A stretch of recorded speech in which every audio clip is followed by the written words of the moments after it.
The top stories tonight in Wine News.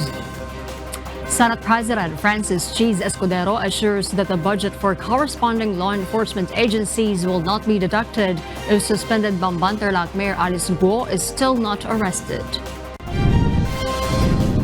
The House of Representatives seeks to conduct simultaneous deliberations on the proposed budget for next year and other hearings addressing major issues, including investigations into extrajudicial killings and the operations of Philippine offshore gaming operators or POGOs. The United States plans to provide the Philippines with $500 million in military aid. And we will find out why United States President Joe Biden proposed that the current lifetime tenure for justices be cut short to 18 years to change the current system that mainly eyeing on the extreme agenda for next year's. Good evening, Philippines and the world. Today is Tuesday, the 30th of July, 2024.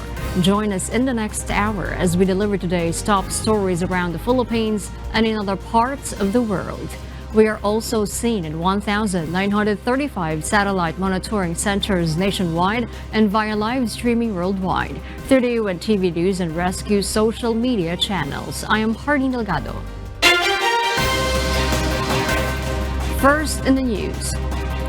The budget for corresponding law enforcement agencies will not be deducted if Mayor Alice Guo is still not arrested. Senate President Francis Cheese Escudero assures this after Senator Jinggoy Estrada questions the said agencies while the suspended mayor remains at large. Asher Gadapan Jr. explains why. Several people accused with more serious crimes and bigger cases have yet to be arrested by authorities despite issuance of warrants of arrest. Reducing budget of law enforcement agencies, however, may lead to worse case. Senate President Francis Cheese Escudero explains this as suspended Bambantarlac Mayor Alice Guo remains at large since the warrant of arrest was issued on July 11. While Senator Jinggoy Estrada warns the Philippine National Police and the National Bureau of Investigation that their budget may be affected as Guo is still not arrested. Lalo nilang hindi makikita yung iba. Again, hindi naman ito carrot and stick, paparusahan mo pag may mali, pag hindi naubos yung budget. Kailangan tingnan natin lahat ng circumstances sa paligid nun. Senator Escudero nevertheless says the issue will be brought up at the Senate hearing for the 2025 national budget expected to start on August 13. Reallocation of confidential and intelligence funds to corresponding agencies will also be reconsidered. Tulad ng ginawa din namin sa nagdaang budget dahil para mabigyan namin, ma-reallocate namin yun, same item to another item sa mga ahensyang kailangan talaga. Pero bilang halimbawa nga, hindi porket palpak ngayon ng PNP, tatanggal namin ng intelligence fund, then lalong pumalpak sila kung sakasakali. Titingnan namin yung utilization nila ng intelligence fund, saan ba napupunta to, para hindi nila magampanan yung trabaho nila sa kabila ng pondo binigay namin sa kanila. Senator Escudero says they target to pass the budget in the Congress before the year ends. The Senate leader also assures that the fund will not be used for political campaigns in the 2025 elections. Asher Gadapan Jr., UNTV News and Rescue. We serve the people, we give glory to God. The House of Representatives will conduct simultaneous deliberations on the proposed budget for next year and other hearings related to major issues such as extrajudicial killings in the Duterte administration's drug war and Philippine offshore gaming operations or POGOs. Meanwhile, the House of Representatives will start the 2025 budget briefings next week. Rosalie Cos will tell us why. The House of Representatives will continue its hearings on various major issues. This includes hearings on extrajudicial killings related to the drug war of the previous Duterte administration, as well as hearings on illegal activities and crimes associated with Philippine offshore gaming operations or POGOs and other matters. According to House Majority Leader Manix Dalipe, this will proceed even though the House will be occupied with deliberations on the proposed national budget for the coming year. We will now have more or less a parallel hearings. One is for the budget and yung isa naman po dun sa mga ongoing hearings na importante rin. So wala pong ititigil ngayon. Meanwhile, next week, the budget briefings by the Development Budget Coordination Committee or DBCC will begin in the House Committee on Appropriations. The DBCC includes the Department of Budget and Management, the Department of Finance, the National Economic and Development Authority, the Office of the President, and the Bangko Sentral ng Pilipinas. According to House Majority Leader Dalipe, the proposed budget needs to be carefully examined, especially given the leadership's directive for allocating more funds to create more jobs, provide quality education, and improve health care. And by next week, without any delay, we will start with the budget briefing of the 2025 National Expenditure Program. In October, before the first recess of the third regular session of the 19th Congress, the House of Representatives aims to approve the 2025 proposed national budget in order to promptly submit the bill to the Senate. Rosa Licoz, UNTV News and Rescue. We serve the people. We give glory to God. The meeting of President Ferdinand Marcos Jr. at Malacanang on Tuesday discussed projects and plans aimed at reducing flooding in the country, especially in Metro Manila. According to the Department of Public Works and Highways, the flood control master plan will significantly help once its projects are completed. Nelmari Bohok reports. President Ferdinand Marcos Jr. directed on Tuesday, July 30, disaster response agencies to ensure that Filipinos receive timely warnings about incoming typhoons. The President said during the sectoral meeting in Malacanang that along with these is the clear instructions on what actions to take and where the residents will seek shelter or assistance. PBBM emphasized that his administration is committed to develop technology to protect lives for future calamities. During the meeting, the Department of Public Works and Highways and Metropolitan Manila Development Authority presented to President Marcos their plans to mitigate the flooding problems all over the country, especially in Metro Manila. According to DPWH Secretary Manuel Bonoan, they will just continue the flood control master plan that was developed during the time of former President Benigno Aquino III. Yes po, yes. I think this is the master plan that we are implementing. I think wala pa naman pagbabago. I think the components that were laid out in the master plan are still there. Part of the master plan is the improvement of the drainage system. With this, the DPWH and the MMDA are now preparing the comprehensive drainage master plan. This plan aims to upgrade or rehabilitate the drainage system in Metro Manila. Now we are actually rehabilitating some of the major pumping stations in Metro Manila to increase the output capacity ng mga pumps ayun sa pumping stations, no. Ang kuwan lang natin dito is how to get the flood waters to the pumping stations. So the DPWH added that their current priority is the improvement of pumping stations. The two agencies further said that the completed flood control projects have already provided significant solutions, especially in areas around the Pasig River and Marikina River. Even po sa Provident Village sa Marikina, dati lagpas bubong ang tubig dyan. Ngayon po hindi. So, nakatulong. Sabi nga, maybe we cannot prevent yung pagbaha, pero we can mitigate. Nel Maribuco, UNTV News and Rescue. We serve the people, we give glory to God. The Commission on Elections or COMELEC fact-finding team went to Bamban Tarlac on Tuesday, July 30, and examined the fingerprints of suspended Mayor Alice Guo.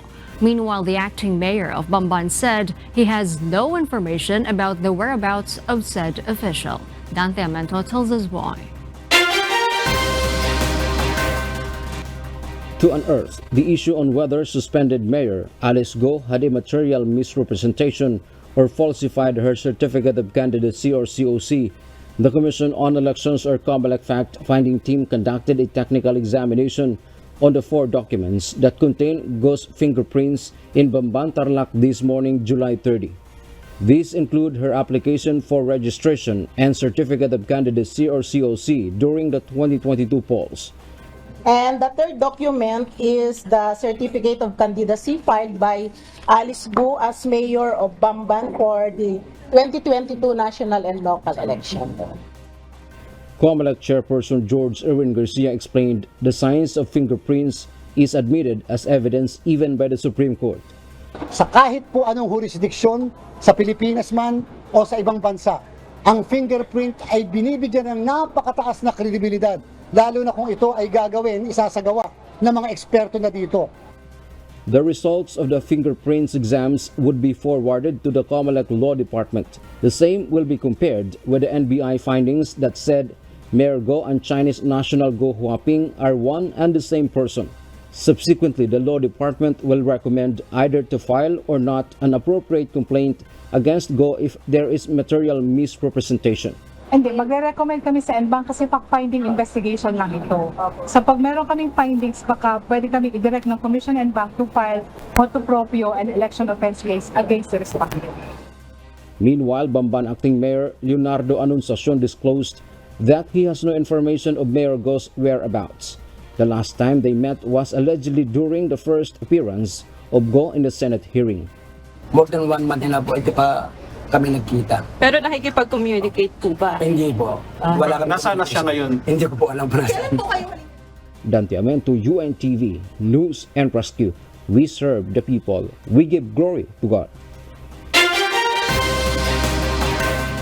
The Philippine National Police have released a poster featuring fugitive religious group leader Apollo Quiboloy and his 4 co-accused in Davao. The PNP emphasizes that it is crucial for the public to be aware that these individuals are wanted. Additionally, the police have announced a bounty for anyone who can provide information leading to their whereabouts. Lalaine Moreno will tell us why. Several wanted posters of religious group leader Apollo Quiboloy, Jacqueline Roy, Crescenti Canada, Ingrid Canada, and Sylvia Simonias can now be seen in Davao. Posted in the poster is a picture of Quiboloy and his 4 co-accused with a description that they are wanted. Actually, hindi na sa mga police stations. I ordered that it be... Nagpa-print na kami ng 200 piraso eh. Kaya makita nyo sa iba-ibang parts ng Davao City and elsewhere in the Philippines.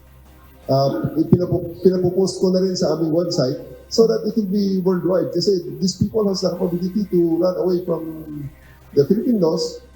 Informants will receive 10 million pesos for the information leading to Quiboloy's arrest and 1 million each for the 4 others. The public is advised to contact their local police if they have any information regarding these individuals. According to Piero 11 Regional Director Police Brigadier General Nicolas Torre III, he personally ordered the PNP to print and post the wanted posters. That's the least that I can do to support the effort to bring to justice Mr. Quiboloy and his cohorts. So, yan ang support na maibigay ko sa ating effort na malaman ng taong bayan dito sa Davao na merong reward sa kanya na 10 million. Baka hindi pa kasi alam ng ibang mga tao eh. Kailangan din natin kasi talagang ipaalam sa mga tao na may warrant. So, the warrant should be served. The ends of justice should be met. Torre also confirms that the 1 million pesos reward money for Pauline Canada has been received by the informant who provided her location. The PNP continues to search for Quiboloy. Ito ay isang legal na utos ng korte. Okay? There's always, walang question din dapat sa warrant of arrest na yan eh. Anong gusto nila? Rule of law man kaya ang gusto nila? The rule of law says, ito may warrant, may utos ang isang judge. Dalhin nyo sa akin ang tao na to. Quiboloy is facing charges of child and sexual abuse and human trafficking. His 4 co-accused are also facing charge of sexual abuse. Lalaine Moreno, UNTV News and Rescue. We serve the people. We give glory to God.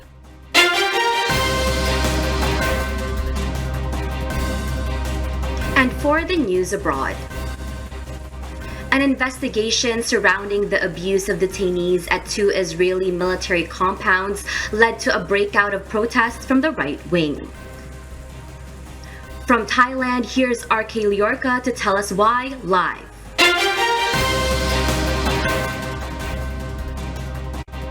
RK? Good evening, Orlin. Once Israeli military police arrived at this Timon military detention center to question 10 reserve soldiers about abusing detainees, small crowds of protesters broke in, carrying out borderline unlawful behaviors. Protesters gathered outside the camp, those including civilians protested, and far-right members of parliament who denounced the investigation of the soldiers, stating they were doing their responsibilities. The Prime Minister of Israel, Benjamin Netanyahu, has denounced the actions, calling on for calm, with the Defense Minister Yoav Gallant stating that the law is applicable to everyone, even in difficult times, prohibiting the entry to IDF bases. Prior to this, the military announced the investigation and said the Advocate General, due to the suspected significant mistreatment of a detainee who ordered the inquiry. Meanwhile, the surrounding reports of the abuse of detainees in Israeli military compounds have increased pressure put on Israel over initiating war on Gaza. Back to you, Aurelien. Thank you, RK. United States President Joe Biden has proposed that the current lifetime tenure for justices be cut short to 18 years to change the current system that mainly eyeing on their extreme agenda for the next years. Early Briones will tell us why. On Monday, July 29, United States President Joe Biden proposed to shorten year term for justices to 18 years. At this time, justices can stay on their post until they retire. Biden proposed the change as he looks at restoring the trust of the people to the U.S. courts. Biden highlighted to proceed to rules that are enforceable and binding, to make sure that justices declare any gifts received, refrain or possibly quit engaging to political activities, and must not interfere with cases that are obviously displaying conflict of interest. He also pushed the implementation of 18-year term for justices, who are now only required to leave the position when they are about to retire. According to Biden, that 18 years term limit is just good enough so as to stop the ongoing system that serves those with agendas that will not benefit the U.S. and its people. Biden also proposed a change in the Constitution, which was recognized in July 1. It says to remove a wide presidential immunity. He said that the ruling will set an unsafe outcome. He can foresee that it will entail grave future abuses. At this point, proposals seemed unlikely to pass due to divided Congress. Early Briones, UNTV News and Rescue. We serve the people, we give glory to God.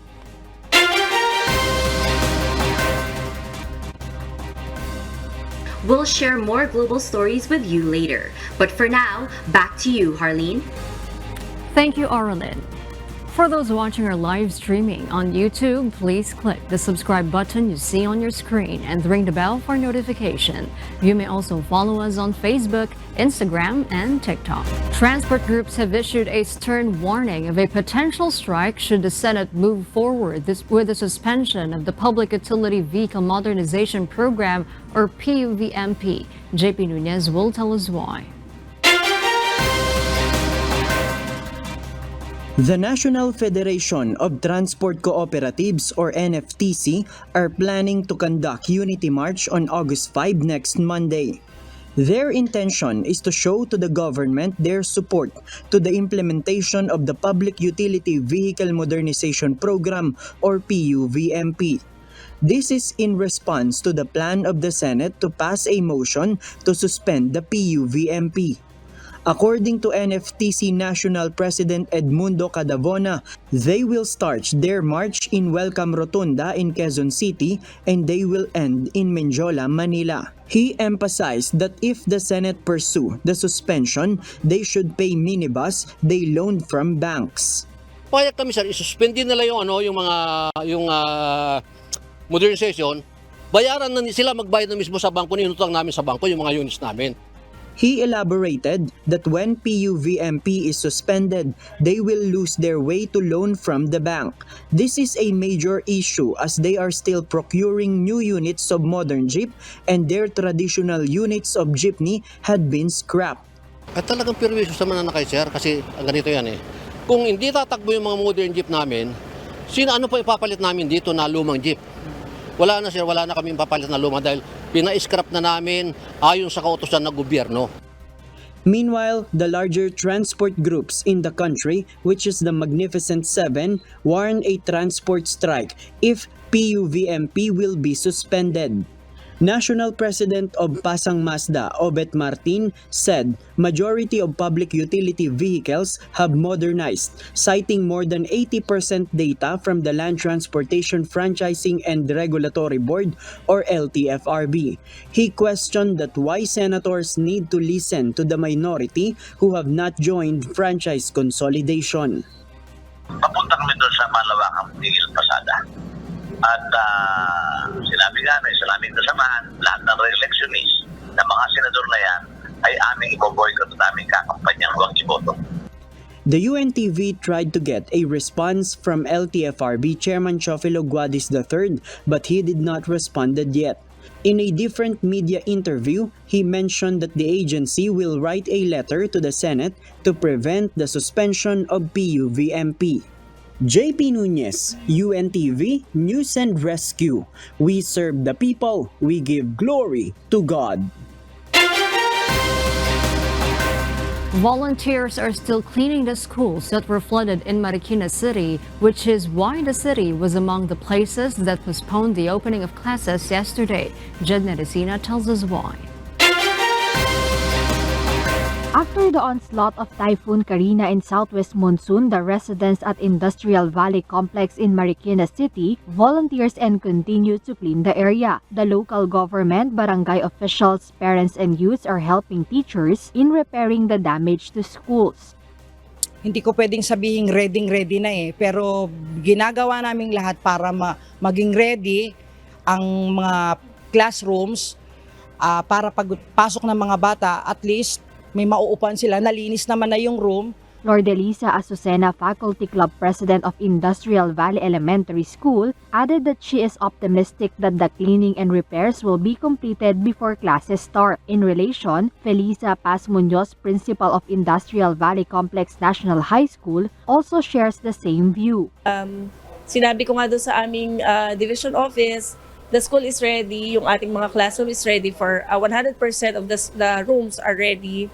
Dito lang sa baba, medyo 90% tayo kasi makikita nyo meron pang mga maputik. So yun na lang yung medyo inaayos natin. Pero the school is ready for the opening of classes. She mentioned that they are fortunate not to have classrooms on the ground floor, so their school suffered minimal damage due to the flooding. Currently, teachers in the said schools are striving to ensure that classrooms will be in good condition when students return for the upcoming school year next week. Jed Neresina, UNTV News and Rescue. We serve the people, we give glory to God. The Senate leadership supports the proposal to recommend the filing of complaint against suspended Bamban-Tarlac Mayor Alice Go for not responding to the Senate's orders. This was after Senator Sherwin Gatchalian suggested to Senate Committee on Women Chairperson Risa Hontiveros during yesterday's hearing for the panel to recommend the filing of complaint against Go for violating Article 150 of Revised Penal Code or disobedience to summons issued by Congress. Senate President Francis Cheese Escudero says he would support the move if it deems fit and necessary. Should the committee recommend such, the Senate chief says he will instruct the Senate legal team to study who could file a complaint on behalf of the Senate. He adds Gatchalian can initiate the filing or anyone who has personal knowledge on the subpoena. Escudero calls it a nice test case, noting that the said provision is rarely used by members of Congress in filing cases.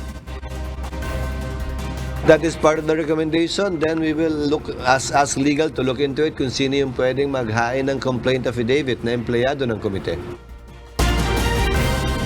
Mandaue City Disaster Risk Reduction and Management Office gears up for La Nina as the city is among the cities in the province of Cebu that usually experience flood during rainy season. Gladys Tuwabi details why.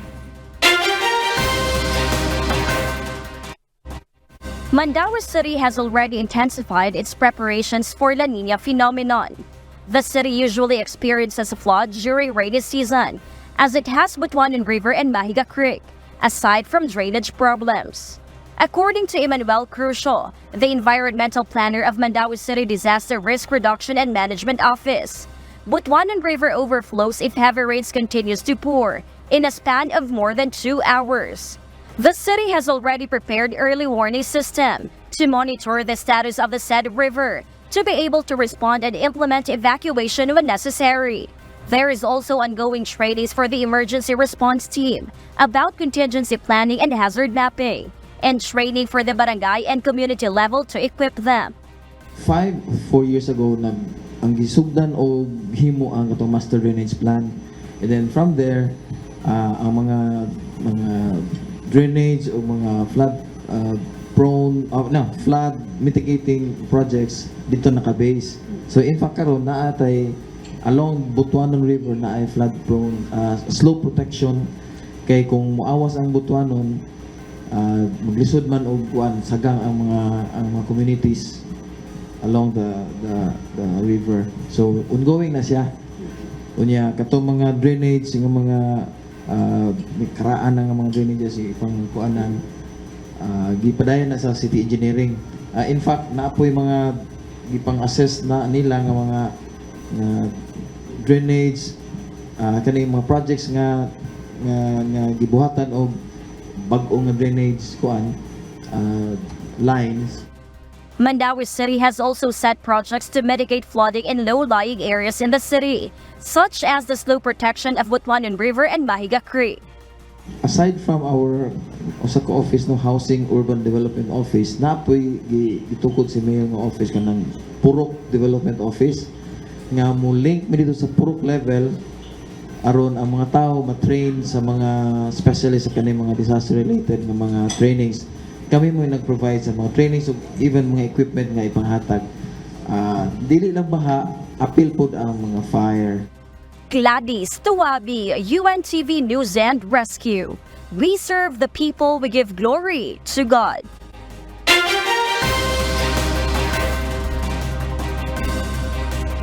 And in other global news, on Monday, July 29th, Republican presidential candidate Donald Trump launched a $10 million advertising campaign against his Democratic rival, United States Vice President Kamala Harris. In particular, this ad blitz is set to cover 6 battleground states with the message that Harris is an extreme liberal out of touch with everyday Americans. The pivot in the Republican campaign comes days after U.S. President Joe Biden announced that he was dropping out of the race less than 110 days until the presidential election. After months of anti-Biden content, Trump's new ads aims to tackle the younger and more dynamic Vice President Harris. According to Brian Schimming, chair of Wisconsin's Republican Party, the Republican message is one that if voters didn't like Joe Biden, they're really not going to like Kamala Harris either. This ad campaign is Trump's biggest investment in advertisement since the month of January. Meanwhile, Harris's campaign announced that it raised a grand total of $200 million in new campaign funds last week.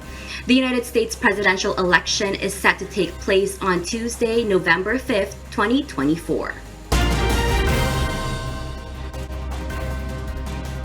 Great Britain earned their gold medals in the Paris 2024 Olympics equestrian and cycling mountain bike. From London, United Kingdom, here's Joanna Ochoa to tell us the details live.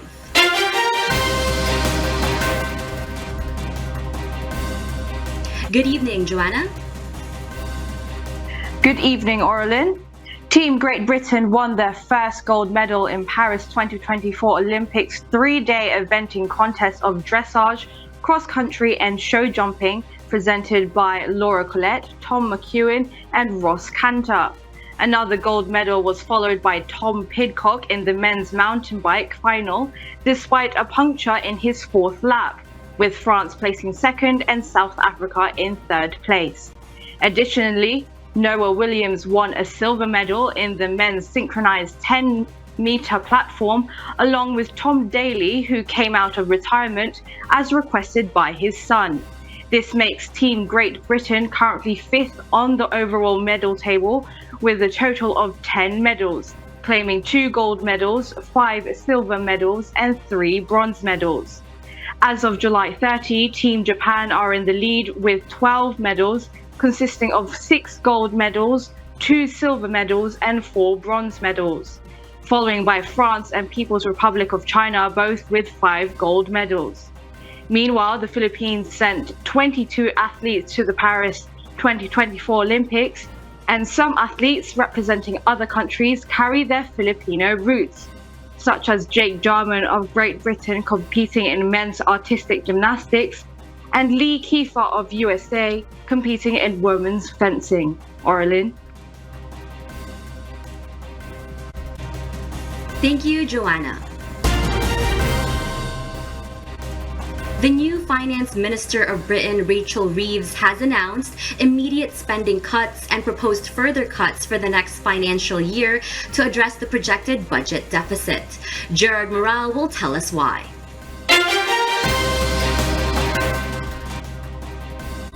British Finance Minister Rachel Reeves has informed Parliament that the previous Conservative government had left public spending on course to exceed budget by £21.9 billion or $28 billion this year.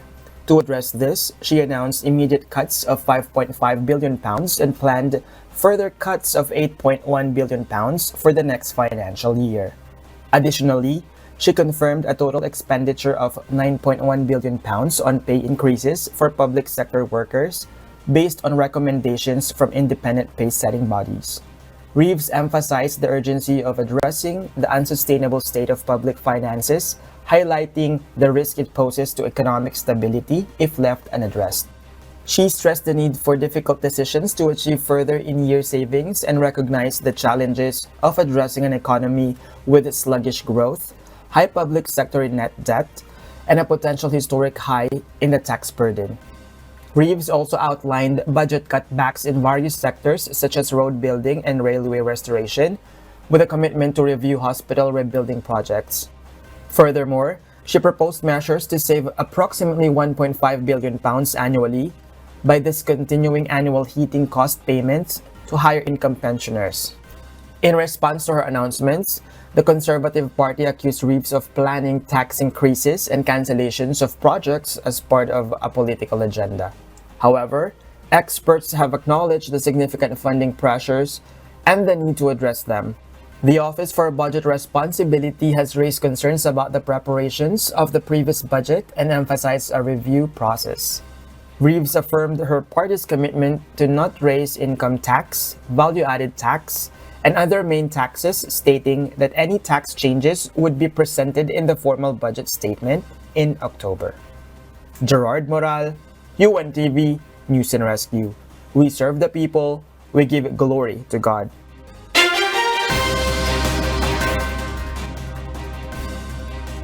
And those are the reasons behind the news in other parts of the globe. I am Orlin Quijano, live from Toronto, Canada. Good evening. The United States is poised to provide the Philippines with $500 million in military aid. This significant announcement came from U.S. Defense Secretary Lloyd Austin and U.S. Secretary of State Antony Blinken during a 2+2 ministerial meeting with their Filipino counterparts, Defense Secretary Gilbert Teodoro and Foreign Affairs Secretary Enrique Manalo. Rayna Calale will tell us why. The U.S. government will provide $500 million in military assistance to the Philippines. This announcement was made on Tuesday, July 30, following the 2+2 ministerial meeting between U.S. Secretary of Defense Lloyd Austin III and Secretary of State Antony Blinken, along with the Philippine Defense Secretary Gilberto Teodoro Jr. and Foreign Affairs Secretary Enrique Manalo. Today, as you heard, Secretary Blinken and I announced that we are poised to deliver a once-in-a-generation investment to help modernize the armed forces of the Philippines and the Philippine Coast Guard. We're working with the U.S. Congress to allocate $500 million in foreign military financing to the Philippines. This aid will be used for the modernization program of the Armed Forces of the Philippines and the Philippine Coast Guard to enhance their capabilities. The funds was part of America's National Security Supplemental, which was passed by the U.S. Congress.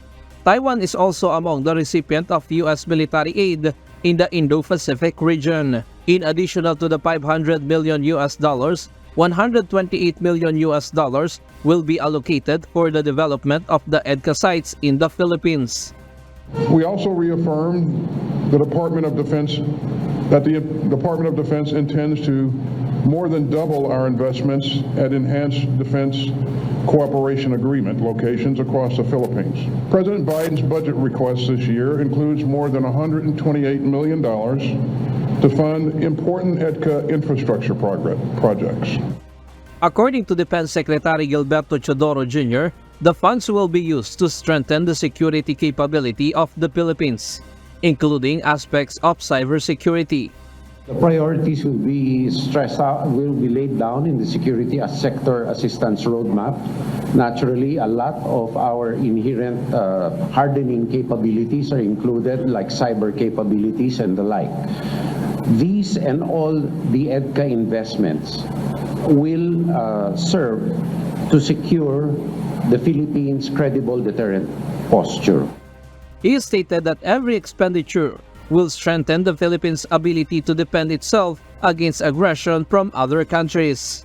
He also mentioned that investment in EDCA sites will not only support national defense but will also be used for humanitarian assistance and disaster response.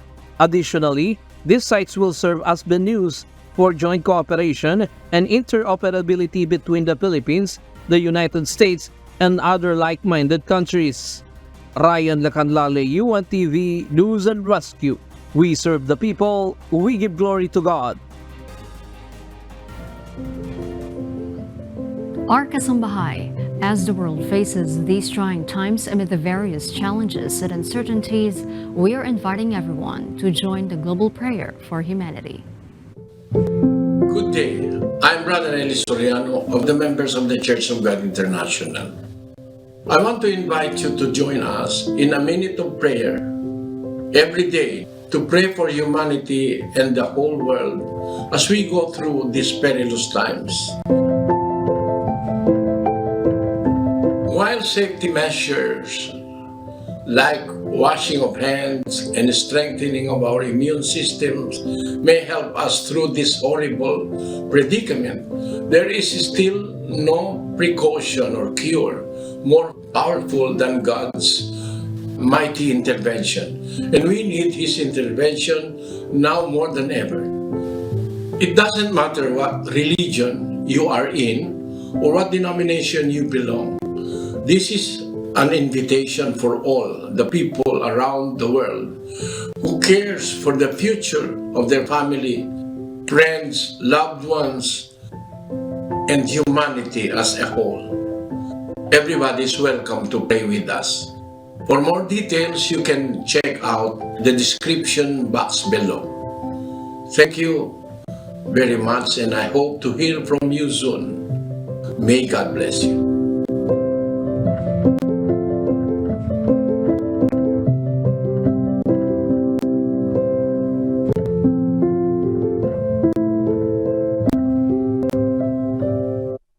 Before we close, we will leave you with a word, giving glory to God.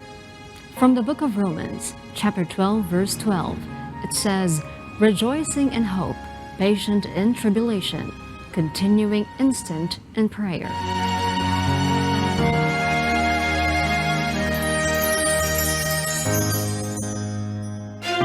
And those are the reasons behind the news, July 30, 2024. Reasons we deliver to you as they unfold. Because we need to know. We will always ask why. I'm Hardin Delgado. We serve the people. We give glory to God. Lalo nilang hindi makikita yung iba. Again, hindi naman ito carrot and stick, paparusahan mo pag may mali, pag hindi naubos yung budget. Kailangan tingnan natin lahat ng circumstances sa paligid nun. Tulad ng ginawa din namin sa nagdaang budget, dahil para mabigyan namin, ma-reallocate namin yun, same item to another item, sa mga ahensyang kailangan talaga. Pero bilang halimbawa nga, hindi porket palpak ngayon ng PNP, tatanggal namin ng intelligence fund, and then lalong pumalpak sila kung sakasakali. Titingnan namin yung utilization nila ng intelligence fund at saan ba napupunta to, para hindi nila magampanan yung trabaho nila sa kabila ng pondong binigay namin sa kanila. We will now have more or less a parallel hearings. One is for the budget and yung isa naman po dun sa mga ongoing hearings na importante rin. So wala pong ititigil ngayon, and by next week, without any delay, we will start with the budget briefing of the 2025 National Expenditure Program. Now we are actually rehabilitating some of the major pumping stations in Metro Manila to increase the output capacity ng mga pumps ayun sa pumping stations, no. Ang kuwan lang natin dito is how to get the flood waters to the pumping stations. So even po sa Provident Village sa Marikina, dati lagpas bubong ang tubig diyan. Ngayon po hindi. So nakatulong. Hindi, sabi nga, maybe we cannot prevent yung pagbaha, pero we can mitigate. And the third document is the certificate of candidacy filed by Alice Gu as mayor of Bamban for the 2022 national and local election. Sa kahit po anong jurisdiction, sa Pilipinas man o sa ibang bansa, ang fingerprint ay binibigyan ng napakataas na kredibilidad, lalo na kung ito ay gagawin, isasagawa ng mga eksperto na dito. Actually, hindi na sa mga police stations. I order that it be... Nagpa-print na kami ng 200 piraso eh. Kaya makita nyo sa iba-ibang parts ng Davao City and elsewhere in the Philippines. Pinapopost ko na rin sa aming website so that it will be worldwide. Kasi these people has the ability to run away from the Philippine laws. That's the least that I can do to support the effort to bring to justice Mr. Quiboloy and his cohorts. So, yan ang support na maibigay ko sa ating effort na malaman ng taong bayan dito sa Davao na merong reward sa kanya na 10 million. Baka hindi pa kasi alam ng ibang mga tao eh. Kailangan din natin kasi talagang ipaalam sa mga tao na may warrant. So, the warrant should be served. The ends of justice should be met. Today, as you heard, Secretary Blinken and I announced that we are poised to deliver a once-in-a-generation investment to help modernize the armed forces of the Philippines and the Philippine Coast Guard. We're working with the U.S. Congress to allocate $500 million in foreign military financing into the Philippines. The priorities will be laid down in the security sector assistance roadmap. Naturally, a lot of our inherent hardening capabilities are included, like cyber capabilities and the like. These and all the EDCA investments will serve to secure the Philippines' credible deterrent posture.